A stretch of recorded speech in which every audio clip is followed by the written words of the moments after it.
இன்னைக்கே திருவிழால வந்து சுமங்கலி பூஜை வந்து பண்ணியிருந்தாங்க. ஸோ ஊரே ஜனமே இங்க தான் இருந்துச்சு. பக்கத்து ஊர்லேருந்து எல்லாருமே வந்திருந்தாங்க. ஏன்னா சுமங்கலி பூஜைக்கு வந்து செய்றதுக்காக. நானும் உட்காந்துருந்தேன் அதில தான்.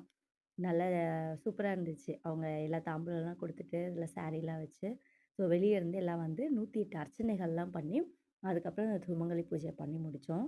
இது சுமங்கலி பூஜை முடிச்ச உடனேவே எல்லாருக்குமே வந்து சாப்பாடு அங்கேயே இவ்ளோ பேரும் அங்க தான் ஜாலியா இருந்துச்சு எல்லாரையும் பார்த்துட்டு.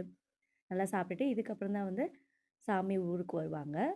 எல்லாரும் தூங்கிடக்கூடாதுன்றதுனால கரகாட்டம்லாம் வச்சிருந்தாங்க அந்த கோவில்ல. எல்லாருமே வந்து 4 மணி வரைக்கும் அங்க தான் இருந்தோம். ஏன்னா சாமி வரவே இல்ல. கொஞ்சம் லேட் ஆயிடுச்சு இந்த வருஷம். எல்லாருமே விளையாடிட்டு இருந்தோம். யாழ்விலாம் செம்ம ஜாலியா என்ஜாய் பண்ணிட்டு இருந்தா.